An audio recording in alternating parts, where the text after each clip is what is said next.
Welcome to Fight News Now Extra. My name is John Pollock. We're coming off a big card from the UFC in New Jersey over the weekend, where the middleweight division was on display in search of the next championship contender and probably the best performance from Max Holloway during his UFC tenure. We'll chat about all the fights with John Ramdine and Robin Black coming up on today's show.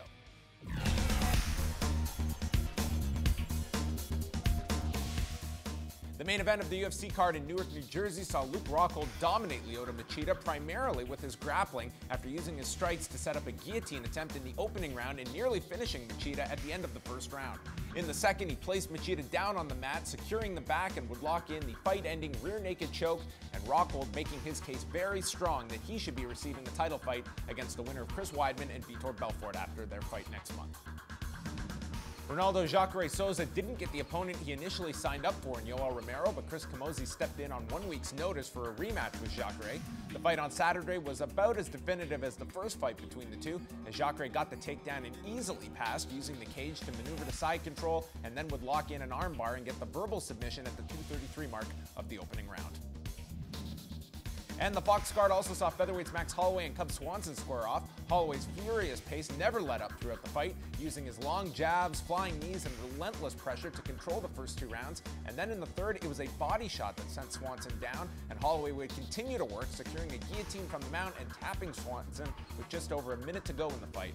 Holloway now improves to 13-3 after 12 fights inside of the UFC since entering the organization in 2012. This coming Saturday, we will get you all set for UFC 186 from the Bell Center in Montreal with our 1-hour preview show kicking off at 7 p.m. Eastern Time with John Ramdine, Robin Black, and myself, and many guests stopping by. And then immediately after that night's main event, tune it back here to Fight Network for your live post-show, including that night's post-fight press conference from Montreal.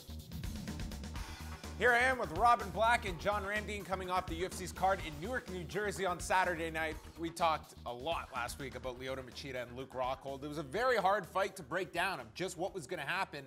I did not peg such a one-sided performance as we got out of Luke Rockhold. The best performance of his entire career. And I'm sorry, that is the fight to make.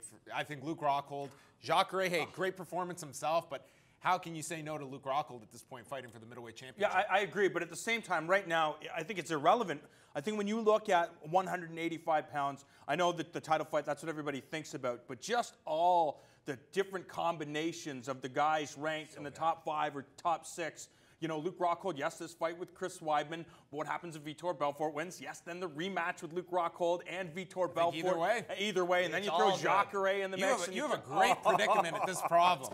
If your worst-case scenario is Rockhold and Belfort, I mean, either way you go. To me, I've said it, Weidman, Rockhold, that's the fight I want to see the most. Half of it was fulfilled on Saturday. Now we fast forward to May 23rd. And I've said it before. Listen, Vitor Belfort, he's done a lot, but of that middleweight picture, he's the least interesting challenger when you include Jacare in that Is he the least? What happens if he comes out and does what to Chris Weidman, what he did to Luke Rockhold, lays this guy out? Does that change your opinion? It's very possible. I don't foresee that happening. I think that's not giving enough credit to where Chris Weidman is right now. It's true, but Vitor Belfort, you know, we've had the luxury of covering the sport for a long time. We've talked to people, we've been around people that have trained with Vitor Belfort that know this guy is a special individual. And I know a lot of people. No doubt. And impossible. Anything's possible. Anything's possible. You know who else is special? Is Chris Weidman and Luke Rockhold. They're all right now. You were saying it was hard to pick. It was really hard to pick. And on Saturday, we went with, I really believe that Luke Rockhold is going to finish Lyoto Machida. But even when you're right, you're wrong, because I didn't picture that. Like, you know, I pictured as it wears on, slowly wear down his defenses, and if you do, you may find a spot to be able to hurt him, get him to the ground, and choke him. But to see that beating, I mean, even when you're right, you're wrong on one like that, because that nobody could have foreseen. Maybe Daniel Cormier, because he's his biggest fan. Yeah. You know, and that was fun actually watching those guys chat. Yeah, it was a lot of fun. Jacare did, I think that's the best it could have gone for him. He finished Chris Camozzi even faster than he did the first time around.